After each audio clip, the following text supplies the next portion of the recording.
Here for a minute. Just for a few. We're not gonna be long. Since you here. So this is what we're gonna do. Y'all, we are here.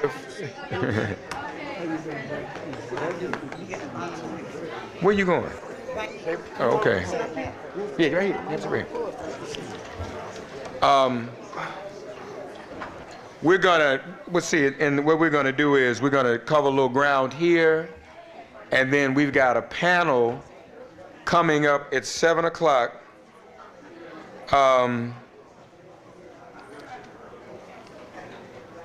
As we gather here for the public comment. So tonight our panel at 7 o'clock is going to deal with gun violence.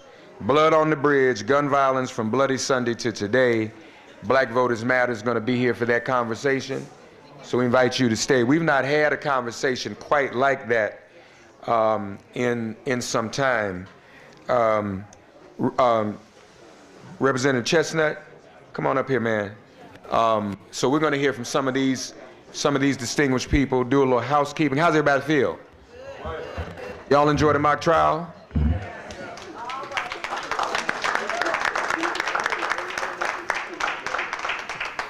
I know, but we're gonna have that in the other panel too. I'm sorry. Where you, let me see. We got two up here. You know, you saw Ruth down there. We'll start this way only because I know my brother has some other obligations. He's going to be featured on a panel tomorrow at Legal Defense Fund is sponsoring. Legal Defense Fund has been doing this for some time. We're going to, before we hear from Professor Glaude though. What time is that? 4 o'clock. 4 o'clock at the Edmondite Missions, right? That's right across the street from Tabernacle. So here with LDF to tell us about tomorrow and to invite us here and also to introduce one of the panelists to say a few words, maybe if he wants to give us a preview of tomorrow, but we know Professor Glaude can talk to us about anything for that matter. But we do want you to go hear him tomorrow at 4, but we'll give you a little preview tonight. Here from the Legal Defense Fund. LDF has been doing this for a long time. In fact, LDF's battles were some of the first forays into what was the real revolution in America for democracy. So that was not 1776. There was no democracy before 1965. I don't care what anybody says. So now when we say 1619, we also have to say 1965. And so let's be clear, that is what the battle now is against, to roll all of that back. And they've even recruited an apartheid South African to help them. Some of the folk voted for Trump in this generation never heard of that. So what is that? How you gonna go back 40 years and bring back something like that? Who's talking about that anymore? Apartheid. You know, so, and they on get back time. They on revenge time behind that. Isn't that something? So we want to first hear from the Legal Defense Fund, one of our good brothers who does a lot of organizing there and has put tomorrow's program together, and they always do a great, great program. Our brother from the Legal Defense Fund, Demetrius Kauser. Please give him a round of applause. He'll tell us a little bit about tomorrow.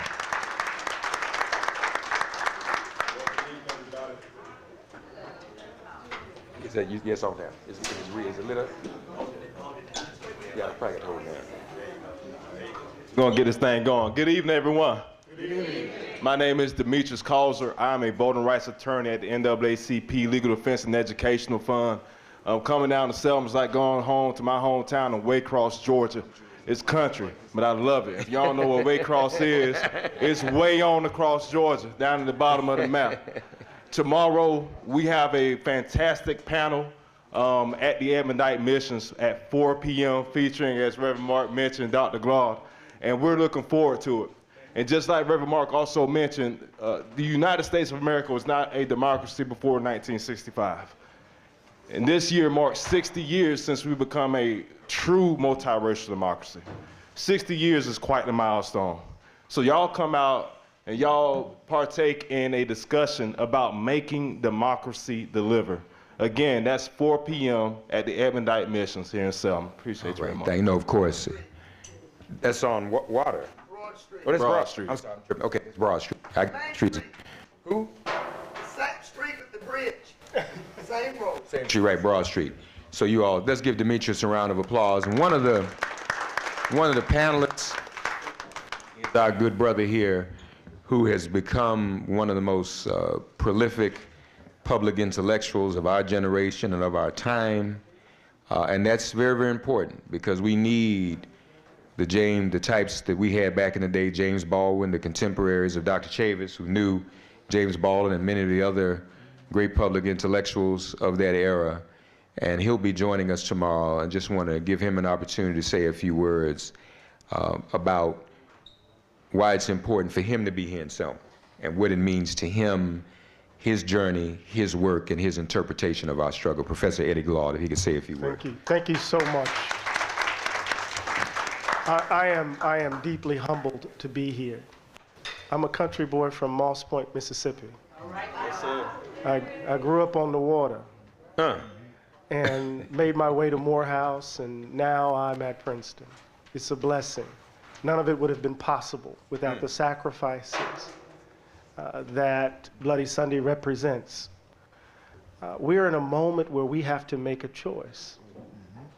What tradition do you identify with? What is the basis for how you see the world and how you understand, right, the way in which you ought to orient yourself to the world? We live in a country, and I'll say this really quickly, Brother Mark, that is captured by, in some ways, a tragic loop. One minute, it defines its commitment to freedom. The next minute, it rejects it with a startling brutality. And the next minute, it then engages in a sentimental act of reform. And then the next minute, we see the same thing again, generations after generations. Our task in this moment is to grab hold of the tradition that has made us possible and to finally say no, to refuse everything that Donald Trump stands for, and to embrace everything that has made us possible. And the question becomes, are you too satisfied? The question becomes, have you taken the bribe? And the charge rests with what will you do in this moment that is required of you, because guess what? We were born for such times as these. That's right. That's right. And that's what we're going to talk about tomorrow. Yeah. Amen. Now, we went from Waycross, Georgia, to Moss Point, Mississippi. Folks, it wasn't in the plan for folks from Waycross, Georgia to be fighting for voting rights and getting law degrees. And it most certainly wasn't in the plan for folks from Moss Point, Mississippi to be at Princeton. Amen? Amen. So so think about that now. So when people say now, oh, I don't know what I'm gonna do, I can't make it, this is terrible. We have seen this movie before. We've been here before. That's right. And our ancestors, the words trauma and depression and I can't make it didn't exist. Harriet Tubman and Frederick Douglass didn't have the luxury of saying, you know, I just can't do this anymore, I can't go any further. We can do this. It is in our DNA to accomplish what we must. As Marcus Garvey said, up you mighty race, we can accomplish what we will. Amen. So tomorrow, 4 o'clock, don't meet us there. Beat us there. I've heard they might even let me be on the panel for a couple of minutes. I don't know. I think so. It's confirmed. It's confirmed now? Okay. So I'll even be there. But don't come to see me. Come to see Eddie Glaude and all the other great panelists that'll be there. Can you say where it is again? The Edmondite Missions on Broad Street. Put in your GPS. Everybody's GPS now. Even though I regret us using these electronic devices whose batteries depend on mineral wealth in the Congo. We got to deal with that at some point, y'all. All right. All right. So now let's come back to Selma for a minute. I'm going to put her on the spot a little bit. I want to hear from someone. We should hear from someone who is a native Selma. We got a husband and wife team. The husband is not from Selma, but the wife is. He does something else. We want to hear from him. We honored this as our couple. We honored these two as our couple of the struggle last year. Tomorrow, as a matter of fact, as our couple of the struggle to be honored will be Megger and Merle Evers. And so we look forward to that. And that will be at the Freedom Flame Awards tomorrow night, which is, I'm told, sold out. But come on through. If we can make room, we'll do the best we can, okay? Ruth Cummings, who was raised here in Selma and was here on Bloody Sunday, correct? Yes. Ruth, yes. let's give Ruth Cummings a round of applause. Thank you so much. I grew up 1 mile on the other side of the bridge. We were so anticipating the marches to come, so we stood on the side of the road just waiting for the marches to come. We didn't get marches. All we saw was what we thought was smoke. And living in a town where we know there were those who like to set us on fire, we thought the worst of the worst. Didn't get quite that bad, but it was bad enough. I had a brother, his name was Hosea.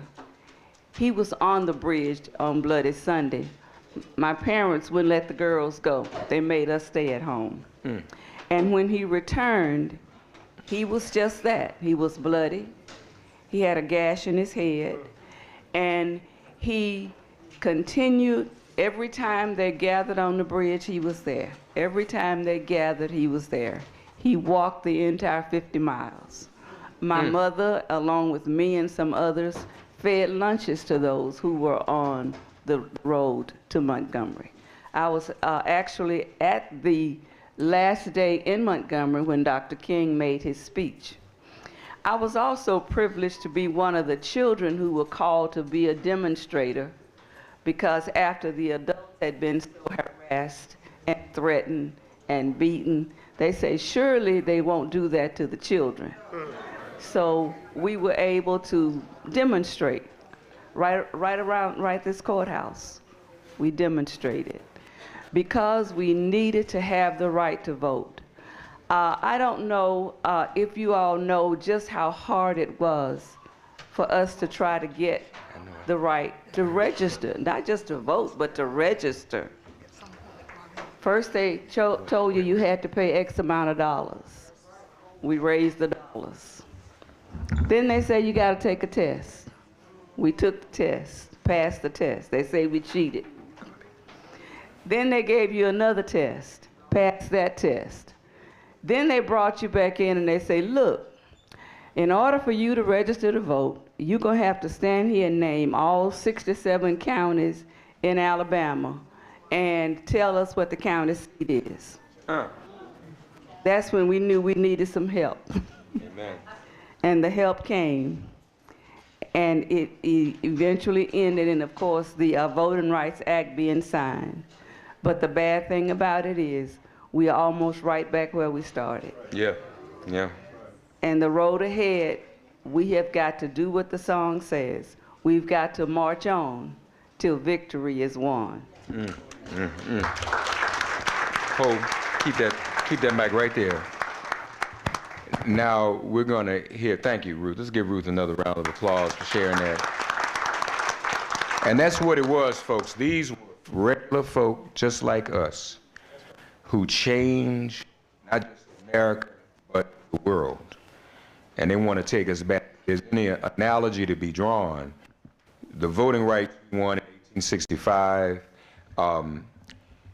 during Reconstruction that were then taken from us during the Reclamation is what it's called, the White Reclamation. Redemption, I'm sorry. And so it took 100 years to get those rights back. And really that's what we're seeing today before our very eyes. What we won in 1965, they're trying to take that back. And so this is sacred ground. This is the only civil rights event that is commemorated every year because of the sacredness of it. And let me just say, this is my, I think, the 30th year I've come. Wow. And so I've practically grown up here. My great-great-grandmother was born, my paternal great-great-grandmother was born here in Selma in 1858. So I even have a little bit of blood here in Selma myself. But this is sacred space. You know, this is our Calvary, our cross as a people when it comes to democracy. And the example of blood that was shed for the sins of America, we say Christ died for the sins of us all and the sins of the world. Folks in Selma suffered for the sin and the original sins of America. Amen. And so that is why this is such a special place. And it's funny, we never have to beg people to come. A lot of people have passed away over the years, but we never had to remind Dick Gregory to come. His daughter, Ayanna Gregory, is sitting right there. I try to get her to come up here. She won't do that. But, because she does this to me sometimes. But Dick Gregory's daughter, Ayanna, is here. Is Johansi in here? I don't see him. Yeah, they're standing by Ayanna so everybody can see. We'll be hearing her sing some over the weekend. Come on in, Naya. Come on in. Let's see. And back in the day, everybody would come to Selma. The whole Lyndon Johnson family would come. All the Kennedys would come. And we never had to invite those people. We never had to send a letter. It was just organic because so many lives were lost here. Malcolm X was here. And we learned, you know, we talked to some old timers, or Ayanna's father, Dick was here once, and we were out eating, and the man said, I want to tell y'all something. I said, what? He said, when Malcolm spoke at Brown Chapel, and he sat next to Mrs. King, I arranged to take him to see Dr. King in person. And this was on February 4th. And he said the two of them discussed getting together shortly thereafter to finish what Marcus Garvey started at the League of Nations and go to the United Nations on our behalf. So there was the beginning of a discussion of them coming together. Because it was a big deal for Malcolm to come to Selma in the first place. When he was in the nation didn't connect itself to a lot of these struggles. He wanted to be in, right? So after that conversation, folks began to think about, wait a minute, this might happen. So, you know, I have my own hypothesis. Less than 3 weeks after Malcolm left Selma, he was assassinated. I think folks realize we can't let him come in here. Now think about it. As Malcolm was evolving and wanting to insert himself, and Ilyasa is here, we'll see her tomorrow, his daughter, and we've talked about this and done some research, so we have our own hypothesis or theory, Professor, that was about to be a coming together. And they turned up the clock. And if Malcolm had lived, we kind of feel like within that next month, the march was from Selma to Montgomery was about a month and a half later. Malcolm might have come here and joined Dr. King and everybody else, because the whole world came to Selma. Amen? Can you imagine that? Can you imagine Malcolm being here in Selma standing next to Dr. King? J. Edgar Hoover said the civil rights movement was the greatest threat to national security since the Civil War. That's right. That's him, because he knew it was going to change everything. Ruth's husband is here, Claude. There's a marriage between civil rights and organized labor. We all know that. That's no small thing. We just buried one of my mentors, Reverend James Lawson, last summer, and his wife Dorothy in December. And he was one of the ones that brought labor and civil rights together in a way that could never be torn asunder. He brought Dr. King to Memphis to stand with the sanitation workers strike. Where were you? In what city? In Charlotte. What do you all may not know about Dr. Chavis? No, I said, what you may not know about him. You see that? She want to be sure she knew you. She want everybody to know she know you, Ben. All right, Laurie, I see you. Johansi just came in, Dick Gregory's son. He's sitting right there. Give him a round of applause. That's the baby. I don't think he like me to call him that, but he's the 10th child. He is the baby of the 10th. Who? Dr. Chavis was how old? 16. 19. Yeah.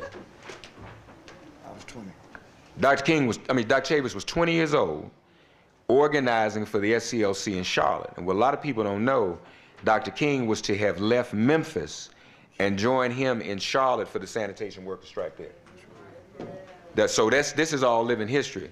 Labor, Dr. King stood with labor, supported labor, said SEIU was his favorite labor organization, but he gave his, oh, there you go again.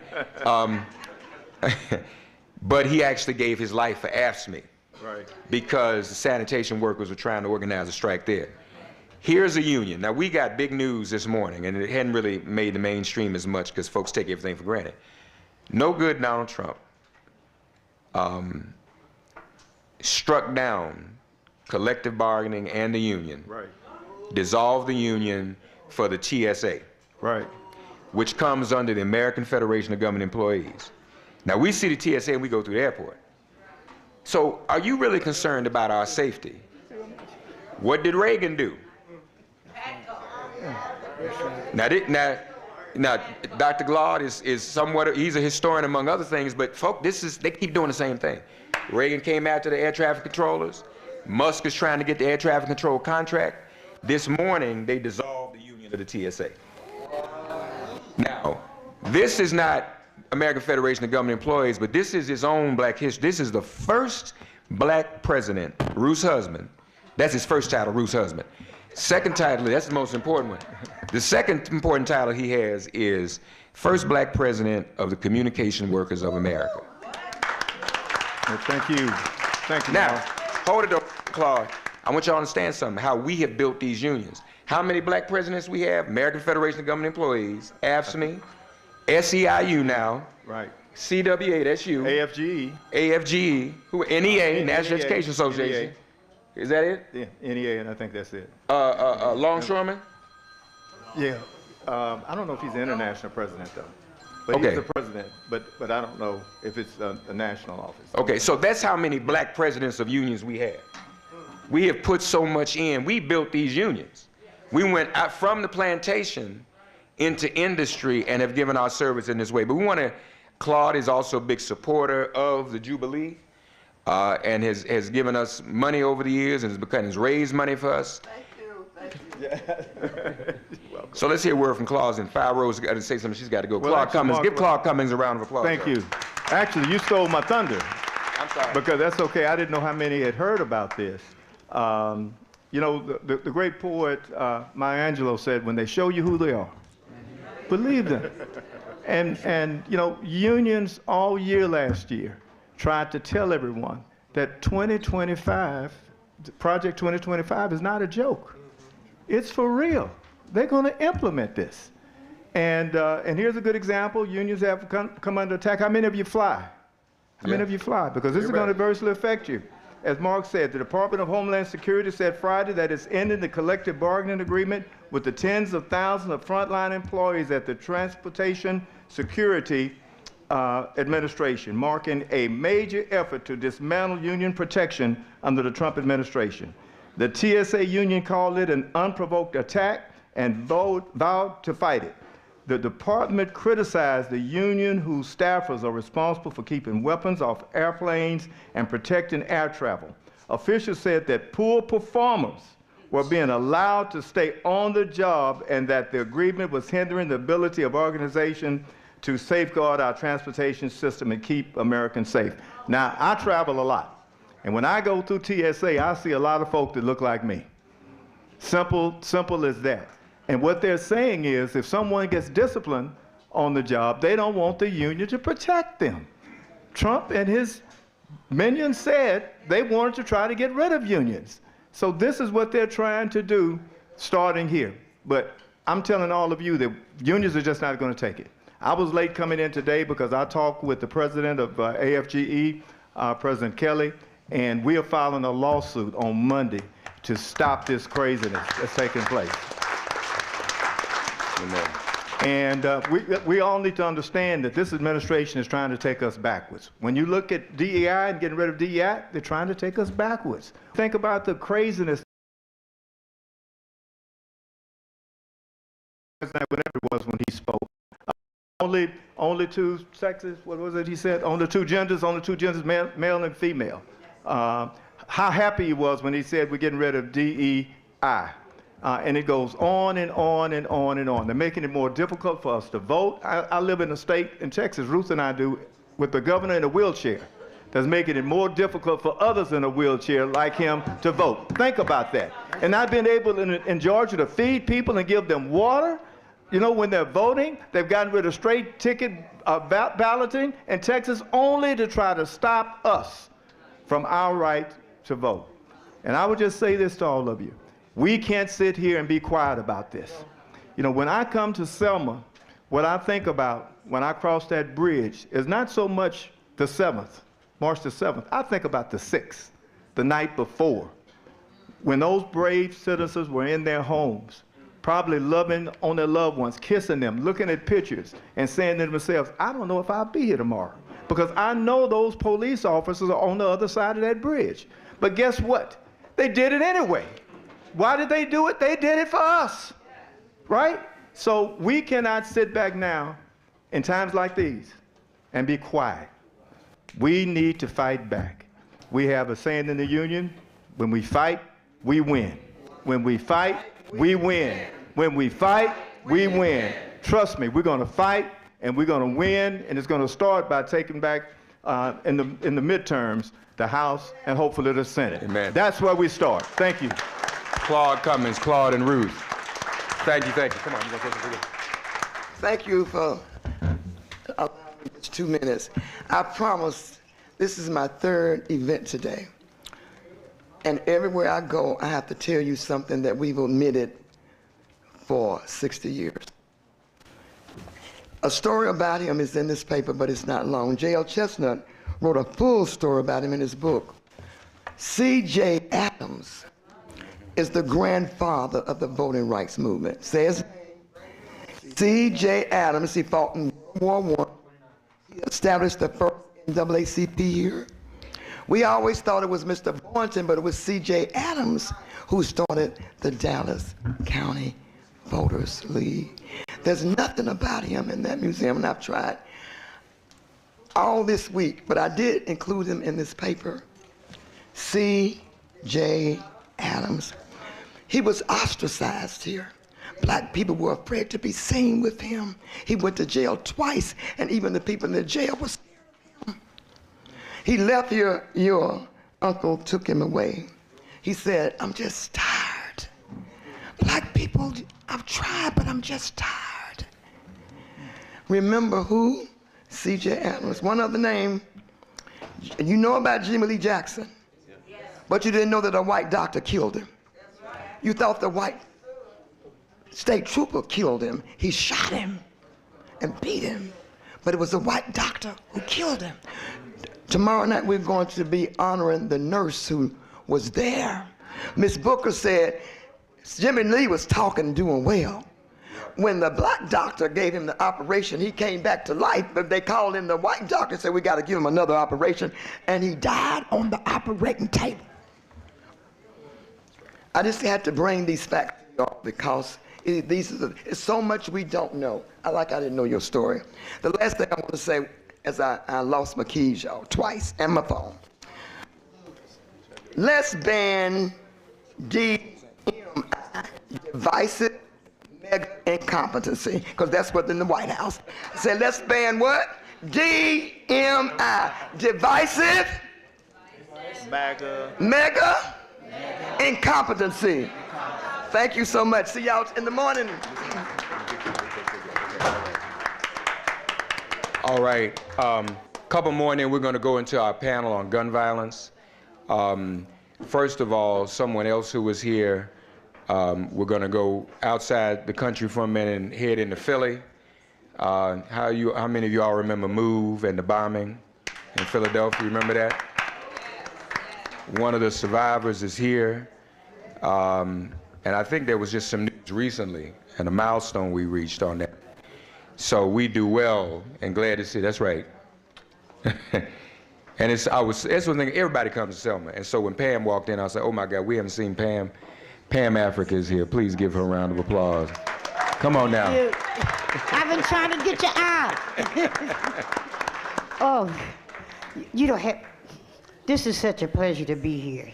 This is my first time in Alabama.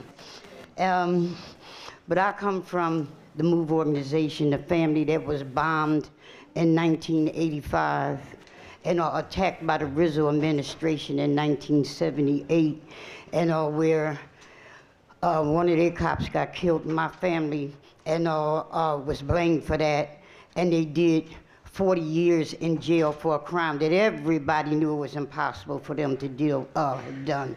We got every last one of them out. It took unity. It took unity in our communities around the world in order to do that.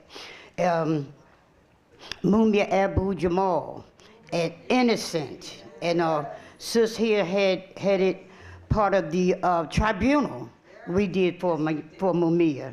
Ayana, and she sung at Millions for Mumia. Dr. Eddie Glosson, and has always been a speaker out for, Mumia, as well as many people in this room. But I am so proud to be here because I love organizing. I love organizing and I love learning, and this is a mass field for organizing. This is a mass field for learning. I've learned so much since I've been here, and I got some things to say too. And this is a thought that I have, and I'm gonna be real fast. And because Trump don't give a damn about anything that's living, and it is showing he don't give a darn about the water, he don't give a darn about the air, the soil. He don't give a darn about white people, black people, Asian people. So what is it that he's going to replace to have his battle with? He think he's getting rid of everybody. Musk is the king of artificial intelligence. Come on. And he is the king of robots.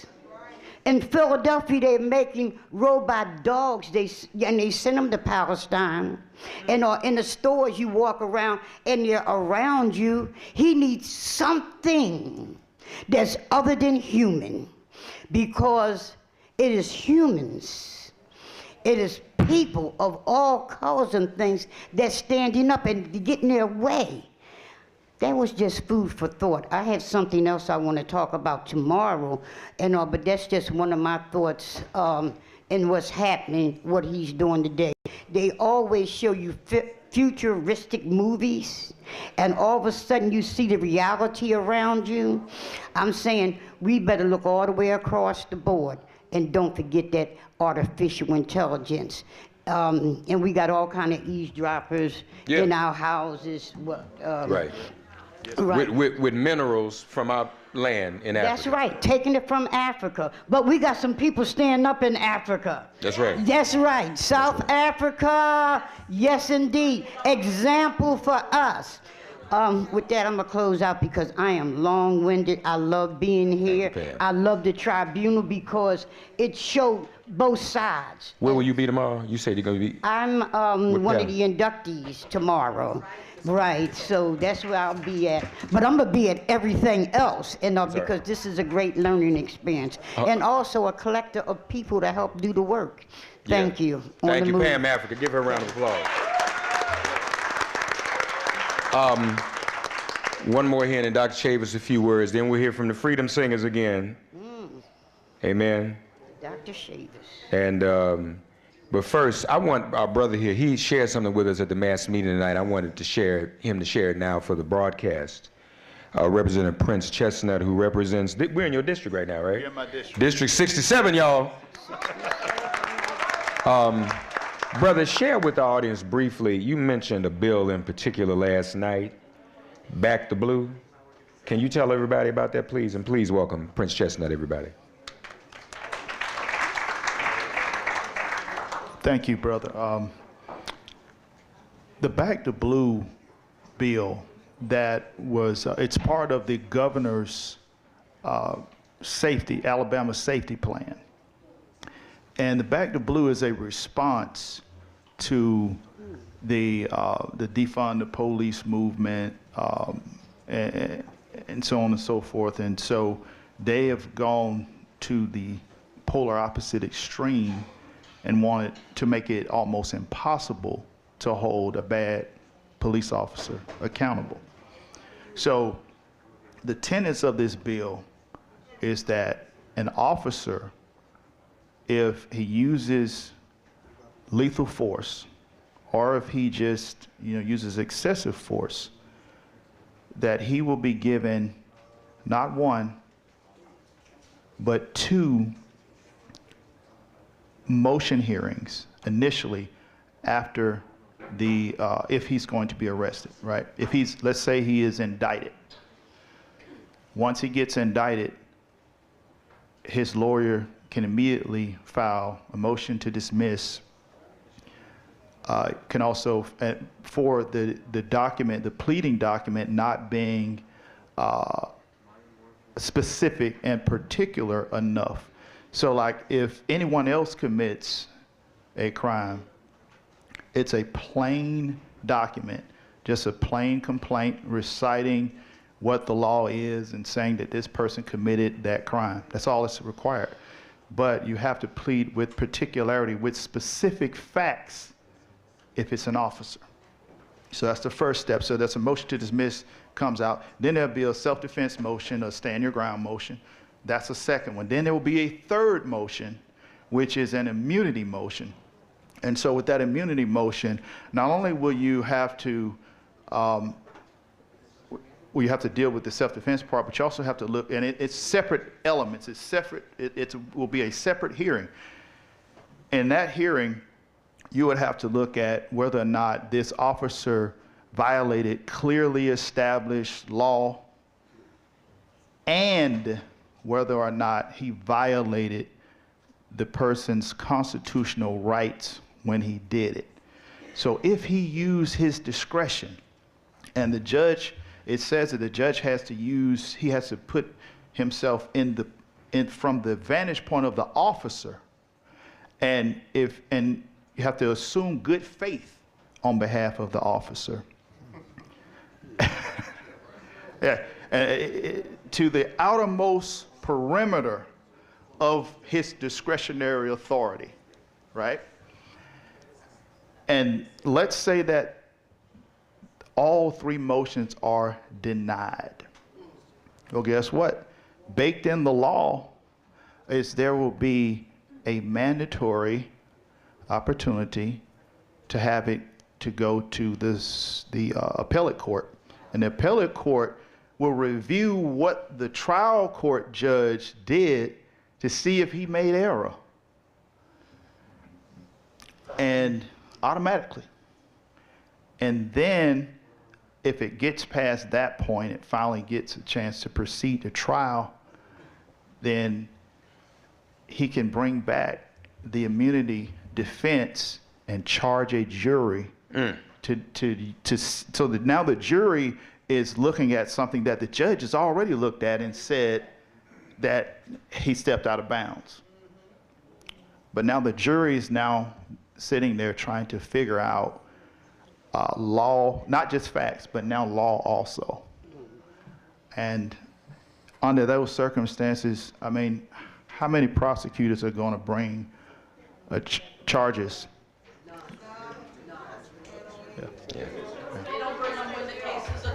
Yeah. You are, I'm sorry, go ahead. And I want to also, and right after that bill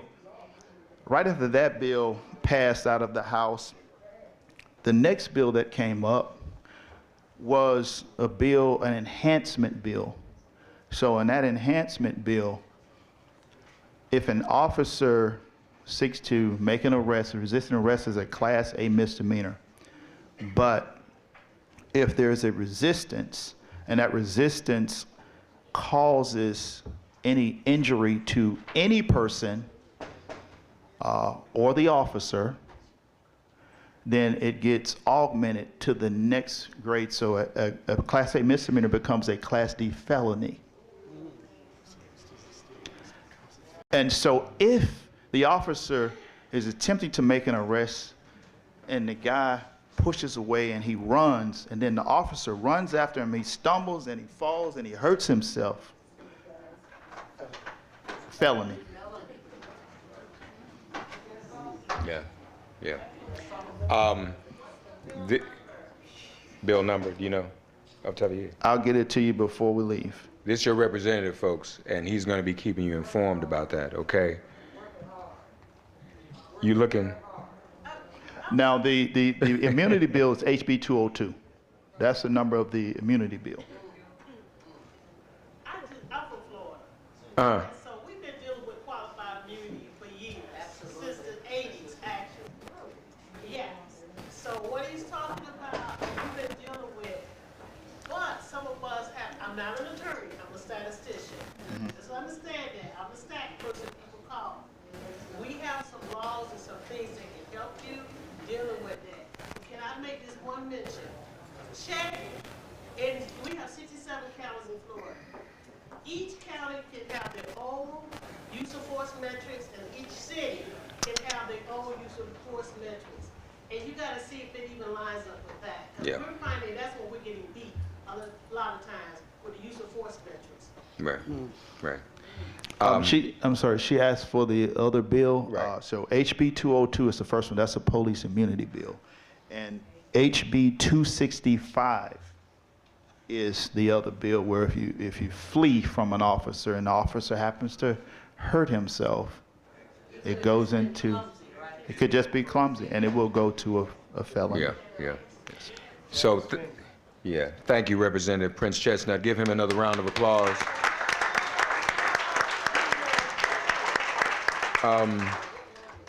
Now, we want to hear from the OG himself, who is still out here on the front lines. Yes, sir. Yes, sir. He has been, as I said, he started as a teenager with Dr. King in the SCLC. He's one of the few people we still have with us who actually knew and interacted with Dr. King himself. He was a member of the Wilmington 10, a political prisoner, former president of NAACP. He now is the president of the NNPA, which represents all our black newspapers. The chair of the board of the NNPA is here, by the way, Bobby Henry, Dr. Bobby Henry, from Florida. You got folk up here from Florida, man. You need to talk to these folks. What city in Florida you from, ma'am? What city? I'm in Orange County. Orange County. Florida. Okay, where are you, Bobby? In he's in Broward, right? He's in Broward. Yeah. So you leaving, Anaya? You gonna go? So he is the president of NNPA, National Newspaper Publishers Association. We still have over 200 black newspapers, y'all. And we need to support black newspapers. And you'd be surprised how many people still get their regular information from our black newspapers. Some folk, if it ain't the black newspaper, it didn't happen and it ain't real. Amen? And that's okay. And we're working on to bringing those papers up to make them more digital and build websites so everybody, even building a black newspaper app and improving on that. So he's doing that. I also want to shout out one of the members of the NNPA, the Greene County Democrat, John Zippert. Look at John, y'all. We love John Zippert. He's been on the battlefield a long time too. So, Dr. Chavis, your thoughts and reflections as always. He's somebody, he always comes to Selma. The Reverend Dr. Benjamin Franklin Chavis Jr. Yeah, that's right. And y'all saw him, he was a heck of a witness today, wasn't he? Thank you. I'll be very brief. First, I want to thank God for allowing all of us to be back in Selma, Alabama. We should always be grateful and thankful for the opportunity to fight for freedom. Fighting for freedom is part of our DNA. As I listen to my colleagues, what can I say? I grew up in the movement. I didn't decide to join the movement. I had no choice. My great-great-great-great-grandfather was the Reverend John Chavis. That's right. First brother to get to Princeton. He was the first Presbyterian minister ordained in the United Church of Christ, African brother. But what I'm telling you is that after the Nat Turner insurrection, in Southern Virginia in the 1830s. The state of Virginia, the state of North Carolina, the state of South Carolina, the state of Georgia, the state of Mississippi, the state of Arkansas, and the state of Louisiana all passed a law making it a felony to teach blacks how to read and write. That's right. So my great-great-great-grandfather was a teacher. So they allowed him, Dr. Glad, in Raleigh, North Carolina, to teach whites, but couldn't teach blacks. Because he had a little something in his DNA, he set up an underground school